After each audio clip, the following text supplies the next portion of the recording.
Olá, minha joia, sou Hugo Bandeira. Demétrio Magnoli tenta invalidar o julgamento de Bolsonaro usando aquele velho argumento do suposto impedimento de Moraes, e consegue a proeza de ser humilhado pelo Gerson Camarote na réplica e na tréplica. Espia. E começou mal, por dois aspectos. Primeiro, porque Alexandre de Moraes, que era uma das vítimas diretas, ele não se declarou impedido, embora esteja nessa condição especial, específica de vítima principal. Além disso, o julgamento se dará não pelo Pleno do Supremo, mas pela primeira turma, sob o argumento especioso de que o Supremo mudou de posição e decidiu que casos criminais são julgados apenas por uma das turmas e não pelo plenário do Supremo. Isso cria sementes para que, mais tarde, diante de uma decisão do Supremo, essa decisão seja colocada em questão, seja contestada. O Supremo deveria levar isso em conta, julgar no plenário do Supremo e Alexandre de Moraes deveria se julgar impedido. Desde 2023, ação penal, questões penais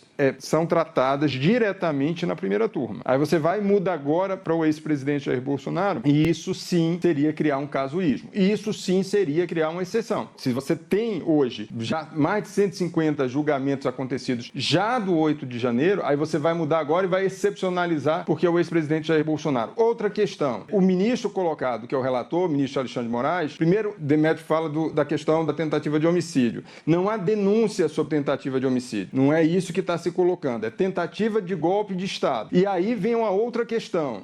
Todo investigado, se for ameaçar ministro da Suprema Corte, o ministro da Suprema Corte se sentir impedido por causa disso, acaba tudo. Porque se não é o ministro Alexandre de Moraes, vai ser o ministro Gilmar Mendes, que também foi monitorado. E que tinha também, é importante a gente lembrar, para não ficar no foco, tinha também uma minuta para prender o ministro Gilmar Mendes, o decano da Suprema Corte do país. Aí, se não, você vai pegar outro ministro. Aí você, na verdade, quem estava no foco era o Supremo Tribunal como um todo. Aí é tirar do Supremo Tribunal Federal esse julgamento. Demétrio, quer complementar? Quero discordar, porque não é verdade que primeiro Bolsonaro e o Núcleo Duro foram denunciados e então eles ameaçaram ministros da corte que então teriam que se declarar impedidos. Não foi isso que aconteceu. Porque, óbvio, nesse caso, ninguém deveria se declarar impedido. O golpe de Estado, segundo a narrativa da denúncia, envolvia uma ameaça direta e principal a um ministro que não é apenas um dos ministros, mas também o relator do processo. Ou seja, não é verdade que os denunciados passaram a fazer ameaças a ministros da corte. A verdade é que o crime pelo qual eles são acusados tinha como uma das vítimas especiais e principais um dos ministros da corte. Então, só para desfazer essa confusão. E a outra coisa, os denunciados do 8 de janeiro, num processo que a denúncia diz que é o mesmo processo de golpe de Estado, foram julgados pelo Pleno do Supremo. Então,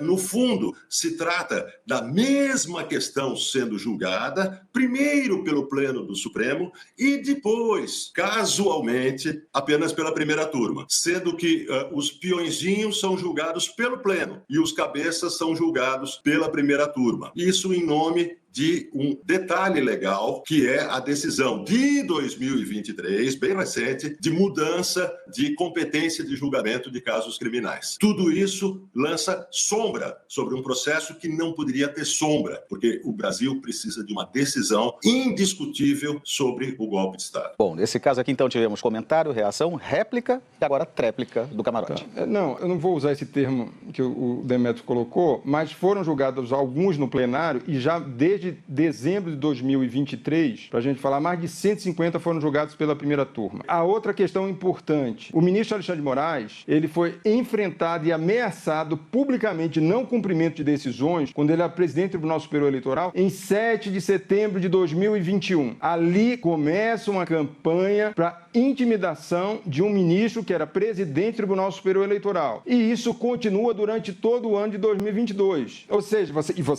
depois a gente vê coisas mais absurdas, que aí sim teve tentativa de homicídio e outras coisas. Mas aí o ministro vai simplesmente sair, justamente porque está sendo com objetivo e estratégia de um grupo político, especialmente do ex-presidente, que na época estava no cargo, estava fazendo algo para tentar intimidar o ministro da Suprema Corte, e aí consegue, simplesmente o ministro diz, estou fora. O objetivo era esse, cavar uma espécie de suspeição. Mas se essa moda pega, ninguém vai ser julgado no Brasil. Você vai começar a cavar suspeição de juiz, desembargador e tudo mais. Você mira num determinado juiz que está, de fato, fiscalizando a questão da justiça eleitoral, abusos cometidos por um presidente no exercício do cargo, e aí você simplesmente coloca ele como sendo suspeito. É tudo que quem está querendo criar os abusos quer. E é isso que a gente viu ao longo de 2021 e 2022. Simples assim.